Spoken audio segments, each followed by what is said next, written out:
with demand expected to come back, the question remains, does this mean the economy is back on track? Companies now, after experimenting with offshore in places like India, Philippines, and Poland, want to bring those jobs back. We invest in the U.S.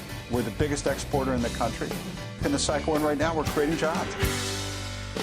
From Radio America, it's Neal Asbury's Made in America, the show that explores American industry, large and small, and promotes American-made products everywhere. Put Neal Asbury's Made in America to work for you. A very big welcome to you today. I'm your host, Neal Asbury, together with co-host Dr. Rich Rothman. So, Rich, a lot of giveaways here in this Democrat primary that we're going through. It's just like every day it seems like something else is out there. You know how much student debt there is in this country? $1.5 trillion. Yes, I know. It's an astounding figure. Over 41 million Americans owe $1.5 trillion in student debt. I know. My oldest son's part of that. And if you take a look at these universities, I mean, that's what they're living on, right? I mean, they're living on, and then they're coming up with this curriculum that's really way out there. It's supposed to be a place of ideas and, the marketplace of thought, and everybody can go there and express themselves. But our universities are not that. I mean, they are the most closed-minded people that you will find on this planet. The people are supposed to be for everybody's ideas and freedom and all of this. I mean, what happened to the freedom of thought? It's certainly not at our universities. No, well, listen, when I went to college, we had tons of free speech on campus, as well as we were burning bras on campus, too, which they don't seem to be doing anymore. But I just thought I'd throw that in for a little light.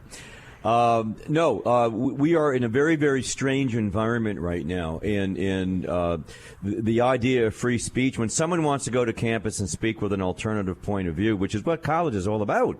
So you see both sides and you argue and debate. I was on the debate team, so I took the opposing view very, very often, like every other week. And it doesn't exist anymore. The student debt scenario, by the way, is a really good story. And I know that's like a really jump from what we were just talking about, but I want to get back to that for a second. That it is a great game that is being played against the students, I think, to the benefit of the colleges and to those loaning the money. It's a power grab. And the curriculum that they're creating at our universities is just outstanding.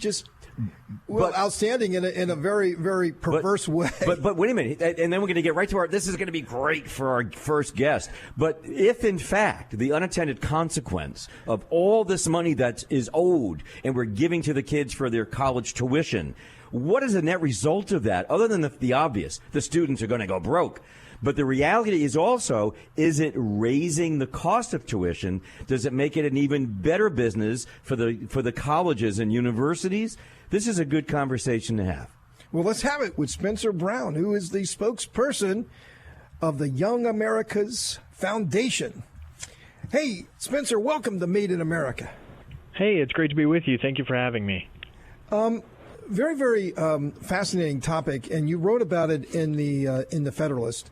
And your organization is an incredible organization. And tell us, first of all, a little bit about what you do. I mean, you talked to me about it a moment ago, but let's get that out there right away.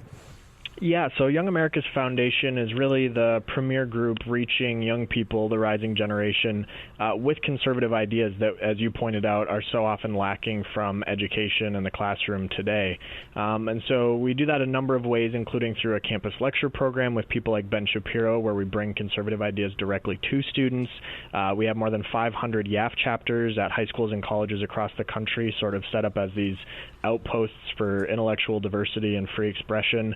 Oftentimes we see that their activities come under fire from administrators, so when necessary, we'll defend their rights in federal court and have recently won against the University of California, Berkeley, and the University of Florida and other schools. And then we also have sort of a really cool tool in our work to inspire students with conservative ideas, and that's President Reagan's ranch home that's out in Santa Barbara, California, that YAF has owned and preserved since 1998. And so it's just a lot of activity going on kind of all the time. but all with the same goal of bringing conservative ideas to the next generation, so that way they don't miss out on that or just become liberal sort of by osmosis. Just to follow up on what you just said about freedom of thought and the market of ideas and so forth. Our universities are supposed to be embracing of thought and different ideas and to be able to learn from them. And you expect certain things in California and UC Berkeley and UC Davis and, some of the stuff that goes on out there. We kind of just shake our heads and say, it's California. But the University of Florida, what happened there? Well, what's really interesting is it seems like, like you mentioned, even though it's a different situation in Florida than what you'd find in California, sort of the constitutional flaw that we keep running into is administrators at these universities having systems set up where there's just a few people in the administration who have basically unbridled discretion in determining who gets to enjoy free speech and by how much. And so what that allows is at a school like the University of Florida, for example, the university was just subjectively deciding which student organizations were entitled to use the student activity fee money that every student pays into. And so what that created was an unfair system based on the viewpoints that were being expressed, which turned out to be a violation of the First Amendment rights of conservative students. And so, when YAF comes alongside these students and points that out, the university has two options. They can either say, yeah, you're right, we will fix this, or they can try to claim, that they know better and they know what they're doing, and then we end up in court. And yet again, in this case, we ended up beating them and making sure that all students on that campus have the same equal right to express themselves and use funds that any other, liberal student would have. So, hey, Rich, you want to jump in on that? Yeah, I want to ask a question. So when you guys are getting on the college campus, I'm trying to remember the last time I was on college campus. That was a long time ago, except maybe my son's graduation. But even when my son graduated in the mid-2000s up in Chicago with his master's, free speech was abundant. It was happening. So do you think this is a relatively new scenario and there's a cause and effect of one thing happening? Because you're right. It is as a matter of fact, it's dangerous to have an opposing point of view. You can and will get hurt in some campuses.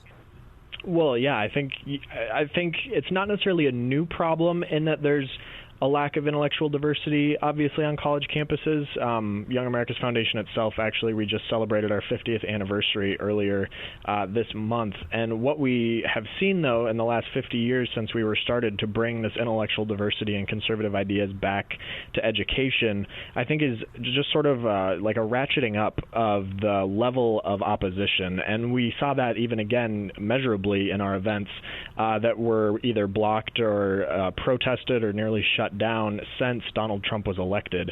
And so I think we've seen, Trump derangement syndrome even play into this on college campuses, where despite the fact that we're a 501c3 and are nonpartisan, because we're still conservatives, they lash out in a more sort of radical manner in how they try to shut us down, whether it be, standing on desks and shouting down our speakers or firing water guns full of liquids at our speakers when they try to talk.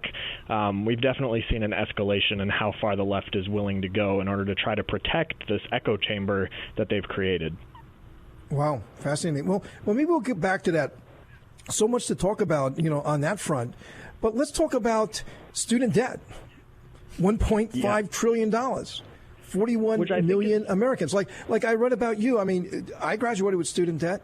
And I, gradually got it paid off. And you talk about yours in the piece in the Federalist. And, student debt, I mean, that's part of, what happens. We were able to get this low interest loans. We're able to go to schools that, otherwise we couldn't go to. And the deal is, we eventually have to pay it back. But there is, it sounds like, so other people can do and have the same privilege that we had.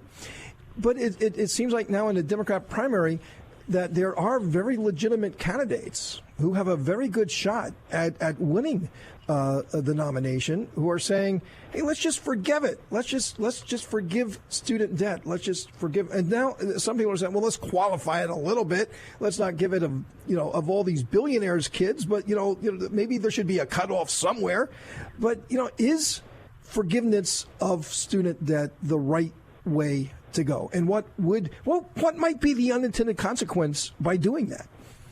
Well, I think, you just have to look at how we got in this mess in the first place. And I think, even just saying that number, $1.5 trillion, that's a huge number that I really don't think is a number that we can comprehend, how much that actually is spread out across those, about 41 million Americans who currently hold debt. And what's interesting is that's not just people who are fresh out of college. That's people who are years into their careers who, maybe foolishly took on a lot of debt without thinking about the consequence of that and what sort of job with what sort of earning potential they might have afterwards. But to saddle, every American taxpayer spread out across all of us with some of this debt would just be incredibly unfair, because there were some people who made, arguably, I would say now looking at the situation, a very smart choice of going to, a 2-year technical school, getting a high-skilled job and making a ton of money fresh out of college with basically no debt. And so for them to now have to pay for somebody to go get, a feminist art degree would just be incredibly unfair. Hey, Spencer, we're going to take a quick break. We're on with Spencer Brown, spokesperson of Young America's Foundation. Very, very fascinating discussion. We're going to continue to talk about student debt and other topics that our young people are focused on. You don't want to miss this. Stay with us. Made in America.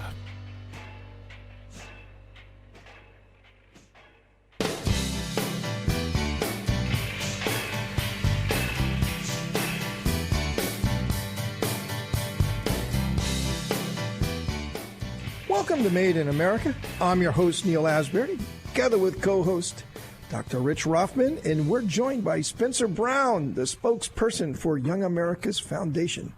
So, Rich, let me just say this, is that if I'm watching this Democrat or maybe the Socialist Party of America circus that's going on in this primary, and they're talking about forgiving $1.5 trillion worth of student debt, why should I even make my payments? Why should I even pay? I mean, hey, look, there's going to be an election a year from now, and the new president, who may be the new president, is saying they're just going to forgive student debt. So, why pay? Well, the interesting thing is, and we can have this conversation, that apparently about 44% of those who do have the student debt are in distress, which means they're not paying. Anyway. So why not write it out and find out if Bernie gets in, and then there'll be between Bernie and, Pocahontas, we'll figure out what's maybe the credit card debt will go away at the same time. Maybe all life will be forgiven at that point. Well, just wait. I mean, Joe Biden will be giving away student debt here too, and probably Michael Bloomberg, because he's just like going back on everything he's ever done in his career. So it'll be interesting to see what happens with him as we get through this process. So, Spencer, what do you think? I mean, what do you think? Well, what are the young folks saying about this whole sort of debacle that's going on in this primary and student debt, and should they pay or should they not pay? Well, to a certain extent, free stuff to a young person who hasn't done a lot of budgeting or experienced life in the real world yet, it sounds like a great deal, right? I can go to college, I can take on all this debt, and then somebody else is just going to come along and wipe it away from me, and I can pursue whatever I want to do. That sounds like a good deal. And I think part of that is that the rising generation today, millennials and even Generation Z to an extent, have basically been conditioned to expect something for nothing because we've had so many of these radical leftist politicians running around, promising free health care, free college, free, basically anything you can come up with that these leftists think young people want. They will promise a way to give it to you for free, even though they obviously never share the details of those plans because they're generally mathematically impossible given, a factor of issues, not the least of which is the tax base in the country and the ability to tax people over 100% just not being an option. And so I think, young people respond to it initially because they do have that expectation of getting something for nothing. But when you look, again, at the idea of fairness and the unfairness inherent in these proposals, I think you're going to find a lot of young people don't think it's such a good idea. But the issue there, I think, is part of what needs to be fixed, and that's the lack of certainty and transparency in the process of federal student aid. I graduated from college in 2016, and even just in the 4 years I was pursuing a degree, there were 2 or 3 times where it was a national political debate happening in Congress over how much the interest rates would be on the loans, and it's just this student debt has turned into a political football that both sides kind of spike back and forth. and then now you've got promises that it might get forgiven. Of course, there's almost half of people who are just not paying on their loans because they don't think it's worthwhile for them to throw money at it when the interest rates could go up, they could go down, the debt could be wiped away. It just creates a very sort of incomplete situation for students who are trying to build careers and make lives for themselves to try to participate in whenever politicians keep kicking it around. You know, Neal, it's interesting. You made a comment before, and you said that, when we were younger, we had low interest rate loans, and we went out and we borrowed and we went to school and we paid it back. Years later, it's paid back. But what happens in this scenario? For example, those who got loans for homes and got, caught up in the 2008, 2009, 2010 debacle in the real estate industry. Thank you, Barney Frank, for all of that. And they didn't get forgiven. In fact, their lives were ruined. It was horrible for them. Maybe there'd be a program for that, too. I mean, doesn't this fit into that? Yeah, so, Spencer, where do we draw the line? I mean, what's the criteria? Where do we stop for this, line? man? This is great. Let's get everything for free. Well, and that's exactly why having this be basically a partisan issue where both sides, like I mentioned, just kick it back and forth, you never really know, because obviously the conservative answer is going to be, that the government should not be bailing people out for voluntary decisions that they made, that they may have exercised bad judgment in, whereas, leftists like Bernie Sanders or AOC or any of the other people who have proposed ideas are just going to give you the biggest promise possible to try to wrap in as many members of the electorate as they can. But this is such a complex issue, too, this federal student aid issue, because if you look at why students are taking on so much debt in the first place, it also has to do with the universities and what they're charging. And obviously that has inflated tremendously just in the last 2 generations. And most of that is due to this federal student aid that a lot of people see as free money. And some of it basically is free money. Those Pell Grants that most students are eligible for, they never have to pay that money back. In addition to all of these, loans where there's no interest or the interest is deferred while you're in school, it seems like you're getting free money in order to pursue whatever you want, which sounds, again, like a great opportunity until you get that email saying you need to pick a loan servicer, you need to decide how you're repaying these, and that's where we get into a lot of trouble. But it does go back in part to universities realizing that if their education costs X and they can get Y from the government for every student, then the cost of an education is suddenly X plus Y and not just X, even though it doesn't cost anymore for the university to deliver that education. And we're getting all this phony curriculum to go along with it. Really good stuff. Spencer, it's been great having a wonderful guest. Wow. I love what you're doing, and I love what your organization stands for. Absolutely spectacular. Spencer Brown, spokesperson for Young America's Foundation. Spencer, thanks for coming on the show. Absolutely. Thank you for having me. Coming up, we have Richard Rubin from the Wall Street Journal, and we're going to talk about growing concerns over global tax talks. Very, very important topic. You don't want to miss it. Made in America.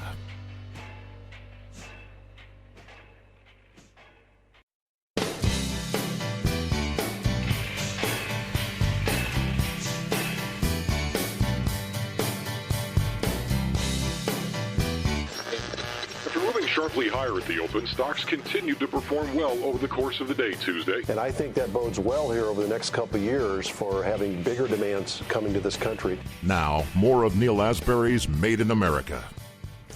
Welcome back to Made in America. I'm your host, Neal Asbury, together with co-host Dr. Rich Rubin. So, Rich, from the forgiveness of student debt, $1.5 trillion. I mean, that's, really, that's on the table right now. Absolutely amazing. We're going to go and check in on the trade wars. The trade wars. Now, it looks like China and the U.S. are going to make a deal, but no, they're not. But maybe they are. Oh, it's going to be by December 15th? Oh, no. Maybe by after the election next year. I mean, this is like such a yo-yo, right? And then last week we hear President Trump puts a tariff or reimposes steel tariffs on Brazil and Argentina on the import of steel, which, by the way, steel cost in the United States is the highest in the world. And, as an American manufacturer, a lot of things that I make, I got to buy steel. So tariffs on steel is a input material that I convert into make really great appliances out of. But my costs are going up. Not a really great thing. But, you would never think that trade wars, global trade wars, would also involve taxes. but we're also now entering into a world of having a trade war and now having it include taxes, right? And so it's going to be amazing to watch this one unfold because it's really quite intellectual. And, to kind of wrap your mind around it, you talk about steel and aluminum, right? You talk about, do we have our iPhones are taxed or are they not taxed? It's tangible. But, when you talk about taxes and how we treat taxes and how countries tax another country's businesses that might be exporting product, okay, that's easy enough. You charge them a tariff. How about if they're doing it digitally? How do you tax that? And should you tax that? Well, we're very pleased to have on the show right now Richard Rubin from the Wall Street Journal, who is an expert on tax policy. Richard, welcome to Made in America. Hey, thanks for having me. So this whole thing is blowing up right now, in real time between the United States and France, and it's France wants to place a digital tax on American companies, high-tech companies. I guess that would be on companies like Google and Facebook and so forth. And President Trump said, well, don't do that because if you do that, then we're going to tax your products. Can you kind of give us some background on this and untangle this and let us know what's going on? Yeah, let's step back even like 50 years ago and go right to what you were saying, which is that it used to be, and we're talking about corporate income taxes here, pretty easy to figure out where corporate income was because you would have a factory in a country and you'd be making cars or steel beams or whatever, and you'd be selling them in that country, and so that country would know that you're earning profits there and can tax you there, and that's kind of the way that things generally operated. The digital economy doesn't work that way. And so for Facebook and Google in particular, they have subsidiaries in lots of places, and they might say serve the French market from Ireland or the UK or someplace else that is a lower tax jurisdiction, and they can say sell ads to French businesses from abroad. They can reach French customers from abroad, and they just have less, but that gives them with less connection to the French economy. And so the French government says, well, wait a minute, you're making all this money from accessing our markets, from our customers, from our citizens, but you're not necessarily paying anything close to the corporate income taxes that are commensurate with that. And so we've got a problem with that. And so that's where these unilateral tax measures like what they call the DST, the Digital Service Tax, has come from. Well, you know what I find interesting in all that? This is very intriguing, and I think this is the unintended consequence because we are so different right now than we've been even 20 years ago, radically different. So it was really interesting. So in other words, and let's think about this: a brick and mortar manufacturer. Neal, you're a brick and mortar manufacturer. You create products. You have manufacturing all over the United States and overseas and so forth. Very exciting, magnificent growth, wonderful manufacturer. What happens when someone stays in the States and they're virtually delivering all over around the world in the virtual warehouse? Is there a discrepancy then in adjudicating the tax, or there should be a tax, for the person who's brick and mortar, sort of like dry foot on another country? They have a huge warehouse. They're making something. Are they taxed at a higher rate than the person who's sitting here in California producing something and shipping it via whatever to get there? In other words, are we looking at a different level of tax for those who are actually in country versus those who are out of country? And it's happening, Richard, that happens in the product world. There's people over in China right now selling on Amazon based in China using subsidized rates from the U.S. Postal Service, shipping from China products to the United States cheaper than you could ship it from state to state, and benefiting from this crazy postal sort of treaty that we're part of. It's happening in the product world. Even is happening in the product world, not just in the digital world. So what is the solution in the digital world? What is the solution to this? Is France right? Should they say, hey, look, you're benefiting from the French economy, from the French citizens. You should pay taxes for that. Is that the right position to take? It's a position to take. And what's happened over the past year or two is that the major countries of the world have been trying to grapple with this. They've been working toward an agreement that basically tries to divide up those taxing rights. It recognizes that the standards that the countries have used for 50, 60, 100 years about linking corporate income taxes to where profits and value are created are somewhat tenuous. And so they're trying to come up with a new system that would give more taxing rights to what they call market countries that are significant consumer markets. That's messy, both because you have to come up with all these new formulas. You have to get all the countries kind of on board to agree to it. And then you also have to get yourself in a situation where you have a way to resolve disputes, and then you have to recognize that countries that are benefiting from the current system, countries where say that have significant companies headquartered in them but aren't large markets. Think of Denmark, Sweden, Norway, or countries that have sort of prospered by having low tax rates. Think Ireland, the Netherlands, to a lesser extent, sort of the Cayman Islands, Bermuda. Switzerland, right? So those countries have something to lose, and so there's been this real effort over the past year or so to try and reach some kind of consensus, and they're heading toward that. And some American businesses and the U.S. Treasury are starting to get a little wary about where those talks are heading. Hey, Richard, we got to take a quick break. We're on with Richard Rubin from the Wall Street Journal. Still a lot more to talk about this. A very, very big impact to our economy, big impact to our jobs. You don't want to miss it. Stick around. Made in America.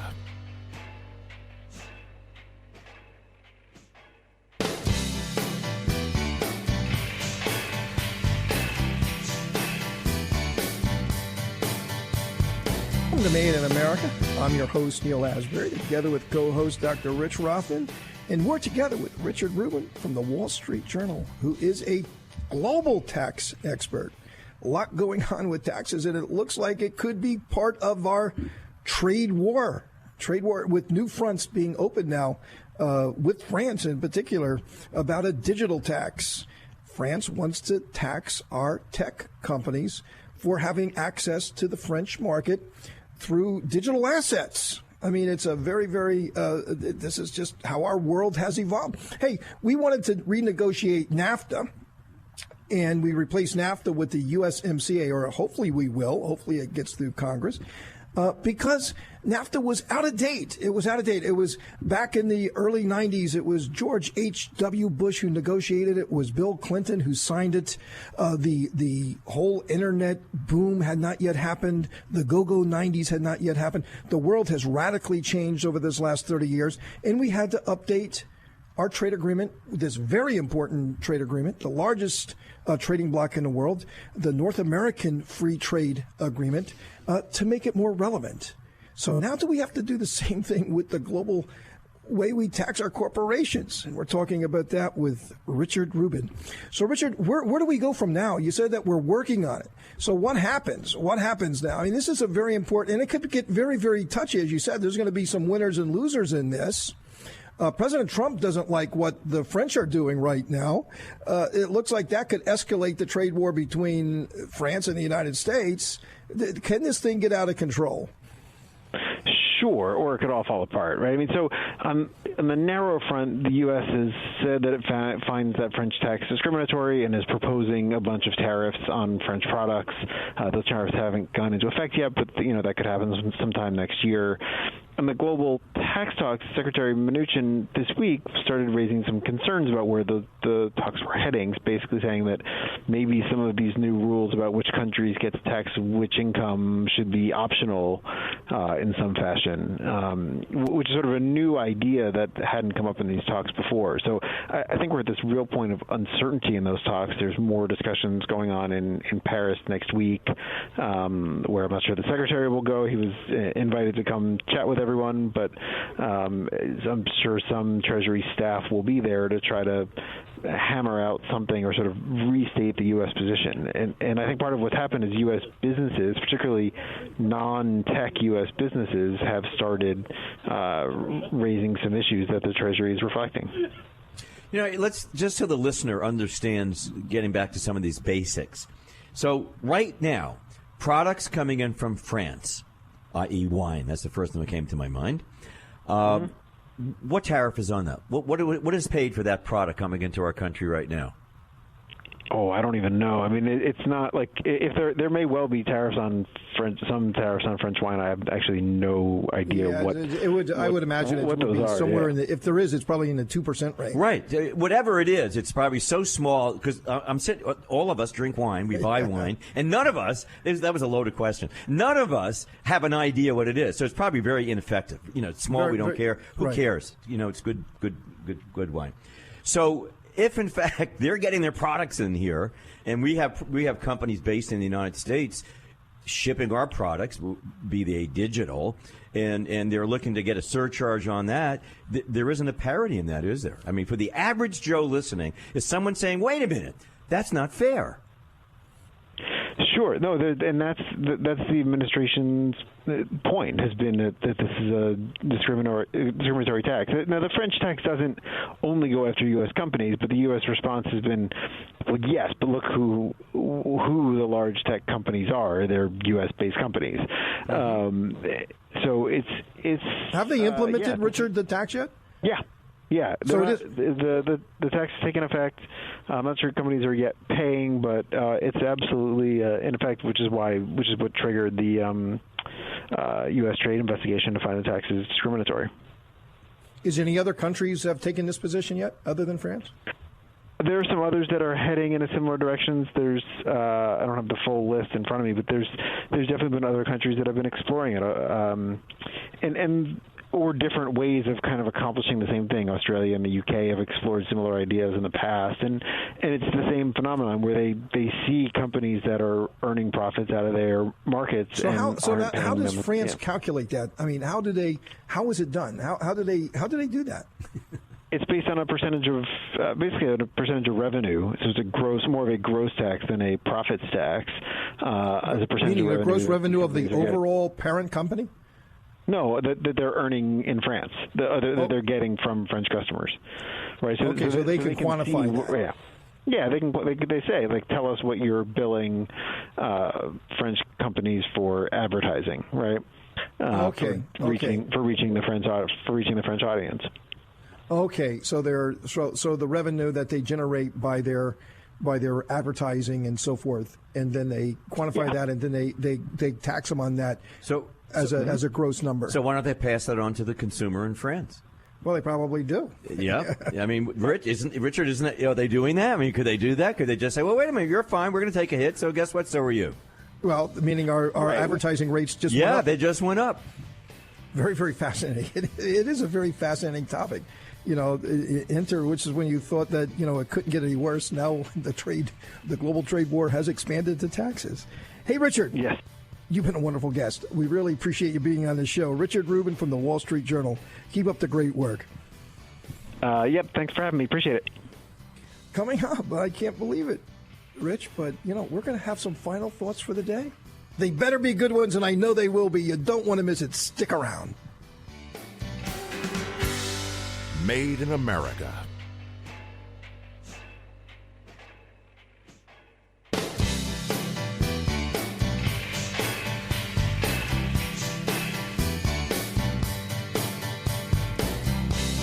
Welcome to Made in America. I'm your host, Neal Asbury, together with co-host Dr. Rich Rubin. So, Rich, we can't end the show or finish a show without at least having something to say about the impeachment process. Mm-hmm. And this week it was very monumental. Speaker Pelosi says we're going to draft articles of impeachment. So there it is. We don't have to wonder about that anymore. So I wonder why the Judiciary Committee is even having hearings anymore, because they've already said that, they're going to draft articles of impeachment. So obviously they've collected everything they need to know, and now they got to draft articles of impeachment. So why bother going through the charade of having more committee hearings? That's one point. The other point I want to ask you and get your comments on is they're doing it so quickly. I mean, historically, it's never been done this quick. They go through the process, and they want to get these things drafted. They want to get it voted on before Christmas. Mm-hmm. They just want to get it done, which tells me that obviously there's something inherently unfair in just kind of rushing through the whole thing, not having the Judiciary Committee. They had one hearing, and they loaded it up obviously with positions and experts. It's funny. It's you put your experts up and I'll put my experts on. But since we have the majority, we get the majority of experts, and you get only one expert, and therefore the majority says that it was impeachable, and so therefore it must be impeachable because your one guy said it wasn't, but we had three and you had one. So anyway, inherently unfair about this whole thing. But what I think it signifies, and this is my question to you, is they want this thing to happen so quickly. They want it to happen so quickly because they know it's a losing proposition for them. And the quicker that it gets done to take care of their crazies on the left, the quicker that they can get it done, they can get it out of the headlines, and whatever bump the president's going to get from getting impeached, because everybody sees the sham that it is, will not be what people are talking about, come this next summer leading up into the presidential election in November. So it just somehow, to me, says we got to do it, but get it over quickly. We're going to take a hit on this. Let's take the hit and let's move on before this really hurts us in the general election. What do you think? Well, there are a couple of things going on. Of course, the whole thing is a sham anyway. We know that. But you ask, why so quick? Why now? And by the way, why are they making more announcements and doing things next Monday, next week? Well, what's happening next week on Monday, the 9th? The Inspector General report is being released. So what happens if the IG report comes out, which is discussing the FISA warrants and so forth? And it could be devastating for the Democrats. May not be. May be a complete whitewash for all. Can you say whitewash anymore in this world? I'm not sure you can say that. Maybe you can do that. But it does, if you think it takes away from the importance and the arena of the IG report just before people split and go away for the holiday, and all of a sudden some of this dissipates. And they're going to overshadow the IG report. I think that's very significant. Particularly for next week, and why it was happening right now, and why they had to do this, and why they're moving so quick. Well, I don't think anything's going to overshadow the IG report. It's going to stand on its own, and people have been waiting for this for a long time. I mean, hey, Democrats have said, we're going to impeach this guy. Well, they said that, the night he got elected. So they're just fulfilling. They actually said that before he got elected. The night he's elected, even before, certainly before he was sworn in as president. Yeah. So, it's been already a foregone conclusion that this was going to happen. But it's now, they know the polls are not with them. They know the American people are not with them. It's kind of like, get it over with as quickly as we can. Let's try to get this out of the headlines because we're not winning on this point. This is a losing point for us going into the general election next year. And, that's a problem. So my thought is the economy. It's the economy, stupid. Wasn't that James Carville of the for Clinton. Bill Clinton of fame? Mm-hmm. And, just reminded everybody, and he was dead right, it's the economy, it's the economy, it's the economy. So I think that's the key here for President Trump. Is it going to be the economy of today? Are we roaring ahead? Or is there going to be some economic setback?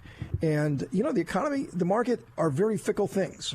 They're very hard to predict, and we just don't know. But if things were as they were today, President Trump, I believe, would get reelected even with larger electoral success than he did last time. And Rich, I know you want to jump in, but I'm going to say two words. I agree.